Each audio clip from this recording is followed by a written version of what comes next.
Hello everyone, welcome to my coaching classes learn with practical basic to advance. तो आज हम सीखने वाले हैं translation Hindi into English. Hindi से इंग्लिश में ट्रांसलेट करना सीखेंगे।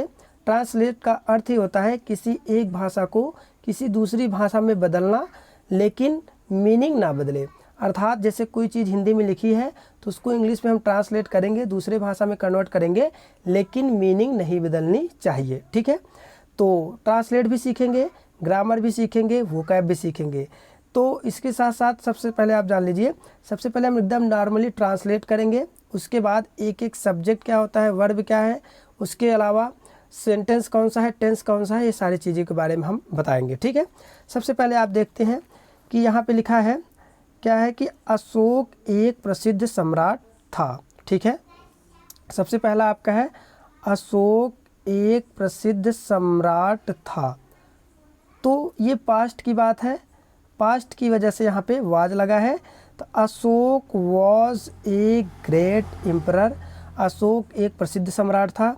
दूसरा है वह अपनी प्रजा से बहुत प्रेम करता था।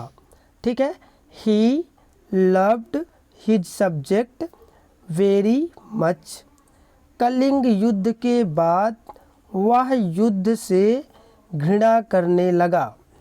After the battle of Kalinga he started hating battle. Clear, वह प्रजा की भलाई के लिए काम करने लगा।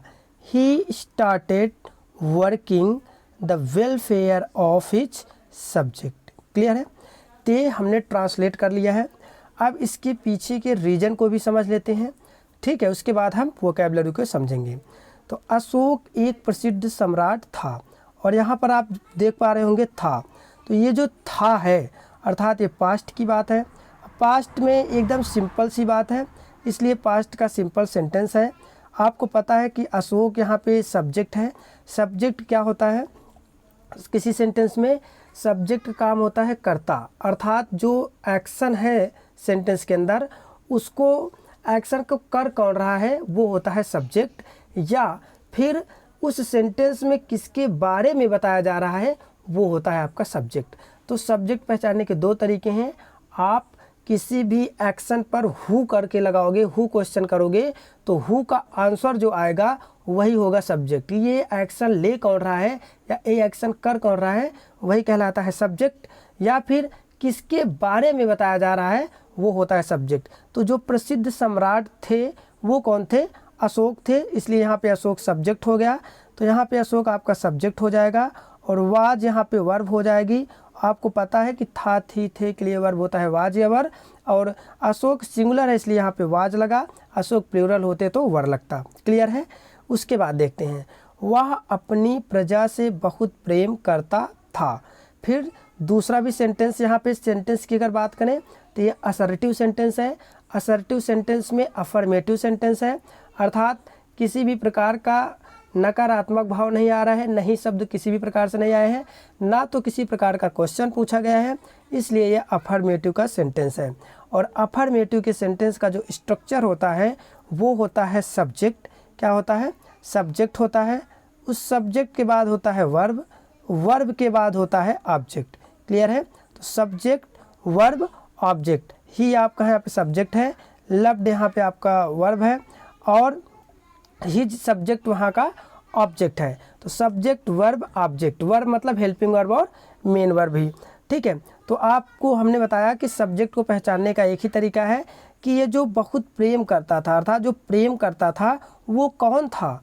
वह। कौन प्रेम करता था? वह। और वह यहाँ पे किसके लिए लगा है? अशोक के लिए। तो क्लियर है, तो प्रेम जो करता था वो वह करता था, और वह यहाँ का सब्जेक्ट है। क्लियर है, तो वह यहाँ का सब्जेक्ट है, और एक्शन जो वर्ब हो रहा है वो प्रेम करने का हो रहा है, यहाँ का वर्ब है। और किससे प्रेम करता था, किसको प्रेम करता था? हिज सब्जेक्ट, अपनी प्रजा से। तो यहाँ पे ये उसका ऑब्जेक्ट हो जाएगा। क्लियर, यहाँ पे जो वह लिखा हुआ है यहाँ के लिए सी लगाएं, ही लगाएं या दैट लगाएं। तो दैट लगता है निर्जीवों के लिए, ही लगता है पुरुष के लिए, और सी लगता है स्त्री के लिए। तो आपको पता है कि नाउन के बदले ही प्रोनाउन का इस्तेमाल किया जाता है, और यहाँ पे जो अशोक लिखा है वो है आपका नाउन, ठीक है।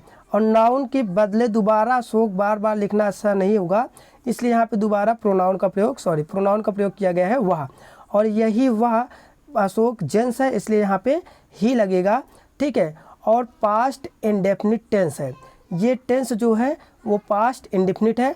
और पास्ट इंडेफिनिट टेंस की पहचान क्या होती है? ता था, ती थी, ते थे या आ उ ई ऐसा कुछ शब्द आए अंत में, सेंटेंस के अंत में, तो वह पास्ट इंडेफिनिट टेंस होता है। और पास्ट इंडेफिनिट के अफर्मेटिव सेंटेंस में मेन वर्ब की सेकेंड अवस्था का प्रयोग किया जाता है, इसलिए यहाँ पे लव प्रथम अवस्था होती है, उसकी सेकेंड अवस्था है लव्ड। क्लियर है? आगे चलते हैं। कलिंग युद्ध के बाद वह युद्ध से घृणा करने लगा। यहाँ पर अगर सेंटेंस देखेंगे तो अफर्मेटिव का है, आपको पता लग रहा होगा, किसी भी प्रकार का नहीं या क्वेश्चन वर्ड नहीं पूछा गया है। टेंस की बात करेंगे तो सारी बातें जो हो रही हैं पास्ट में हो रही हैं, इसलिए ये पास्ट का इंडेफिनिट टेंस हो जाएगा कि कलिंग युद्ध के पश्चात वह युद्ध से घृणा करने लगे। पास्ट की सब कुछ बातें चल रही हैं, यहाँ गा गी गे से फ्यूचर ना समझ लेना, यहाँ पे ये पास्ट ही रहेगा क्योंकि सारी बातें जो है वो पास्ट में ही चल रही हैं। इसलिए अब देखते हैं इसके अलावा टेंस आप पता लगा लिए पास्ट है, तो यहाँ पे सब्जेक्ट ढूंढना मेन है। कारण इसका क्या है कि कलिंग युद्ध के बाद वह युद्ध से घृणा करने लगा, अर्थात आपको लगता है कि सब्जेक्ट पहले ही होता है, तो सब्जेक्ट हमेशा पहले नहीं होता है, कुछ फ्रेजेस भी होते हैं कभी कभार, ठीक है। जैसे आप देख रहे हैं यहाँ पे कलिंग युद्ध, ये आपका सब्जेक्ट नहीं है, यहाँ पर सब्जेक्ट वह है। फिर से कैसे पता लगाएंगे? घृणा करने लगा, तो ये जो घृणा करने का काम है, नफरत करने का काम है, कौन है? कलिंग युद्ध या वह? तो यहाँ पे वह है सब्जेक्ट, क्योंकि घृणा करने का काम वह कर रहा है। आप जैसे ही वर्ब पर जैसे ही आप हु लगाएंगे वहाँ पे आपको सब्जेक्ट मिल जाएगा। तो ये कलिंग युद्ध के बाद ये जो है एक नॉर्मल सा फ्रेज है। फ्रेज के बारे में आप बस इतना ही जान लीजिए कि वर्ड का एक समूह होता है और सारे वर्ड क्रम में भी होते हैं, लेकिन इसमें कोई सब्जेक्ट और वर्ब नहीं रहता, इसलिए इसे फ्रेज कहते हैं। क्लियर है? तो फ्रेज को आप पहले भी लिख सकते हो और अंत में भी लिखा जाता है, तो फ्रेज को आप पहले लिख करके कामा लगाएंगे, उसके बाद हम सेंटेंस को बनाएंगे। तो यहाँ पर आप देख रहे हैं कलिंग युद्ध के बाद, तो यहाँ पे हो जाएगा after the battle of Kalinga. Kalinga का, देखो कलिंग ऑफ मतलब का, बैटल मतलब युद्ध, कलिंग के युद्ध के पश्चात। क्लियर है? प्रीपोजिशन आगे लगता है, उसके बाद आपके सारे वर्ड्स आते हैं। तो after the battle of Kalinga, उसके बाद लगेगा कामा, क्योंकि हमने थोड़ा सा ठहराव लिया है।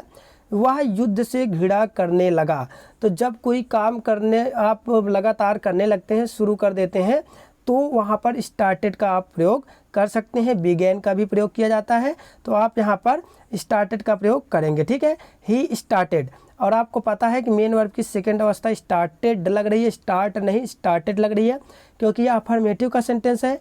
पास्ट इंडेफिनिट के अफर्मेटिव सेंटेंस में मेन वर्ब की सेकेंड अवस्था का प्रयोग किया जाता है, और पूरी इंग्लिश में मेन वर्ब की सेकेंड अवस्था का प्रयोग जो होता है वो पास्ट इंडेफिनिट टेंस में ही किया जाता है।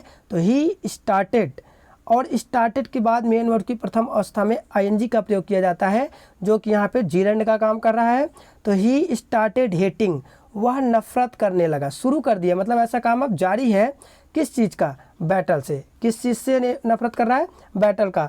तो यहाँ पे ही स्टार्टेड, स्टार्टेड का जो ऑब्जेक्ट है हेटिंग है, हेटिंग का ऑब्जेक्ट है बैटल, तो वह किससे? युद्ध से नफरत करने लगा। फिर उसके बाद अगला सेंटेंस है वह प्रजा की भलाई के लिए काम करने लगा। वह प्रजा की भलाई के लिए काम करने लगा, ये जो काम कर रहा है वो कौन है? वह है। सबसे पहले अगर सेंटेंस की बात करेंगे, अफर्मेटिव का सेंटेंस है। टेंस की बात करेंगे तो पास्ट इंडेफिनिट का टेंस है। क्लियर है? तो सब्जेक्ट की बात करेंगे तो वह है, वर्ब की बात करेंगे तो करने लगा है, ठीक है। और क्या करने लगा है? प्रजा की भलाई के लिए काम। तो यहाँ पे आप देख रहे हैं सब्जेक्ट वर्ब ऑब्जेक्ट सब कुछ पता है, टेंस भी पता है, तो आप वह के लिए फिर से लगाएंगे ही। और अभी हमने बताया कि कोई चीज़ करना स्टार्ट कर देना, स्टार्टेड आएगा, वहाँ पे स्टार्ट के बाद मेन वर्ब की प्रथम अवस्था में आईएनजी ही आता है। तो ठीक है, यहाँ पे आप लिख सकते हैं ही स्टार्टेड वर्किंग, वह काम करना शुरू कर दिया, अर्थात काम करने लगा, ठीक है। और क्या काम करने लगा? The welfare of his subject. Welfare का मतलब होता है कल्याण के लिए। किसके कल्याण के लिए?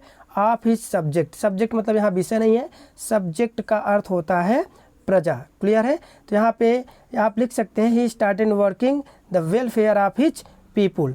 ठीक है, तो इस तरीके से आप यहाँ पर देख पाए हैं ट्रांसलेट कैसे हिंदी से इंग्लिश में आपको किया गया है। और इसके साथ साथ आपने ग्रामर भी देख लिया कि इसमें कौन से टेंस हैं, कौन से सेंटेंस हैं, कैसे सब्जेक्ट को पहचाना जाता है, किस तरीके से वर्ब का इस्तेमाल करते हैं। क्लियर है?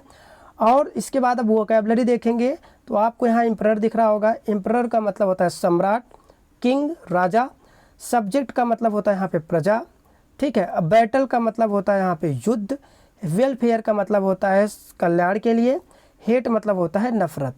तो इसी तरीके से और भी वीडियो को देखने के लिए हमारे चैनल को सब्सक्राइब करें, लाइक करें, शेयर करें। मिलते हैं नेक्स्ट वीडियो में, तब तक के लिए धन्यवाद।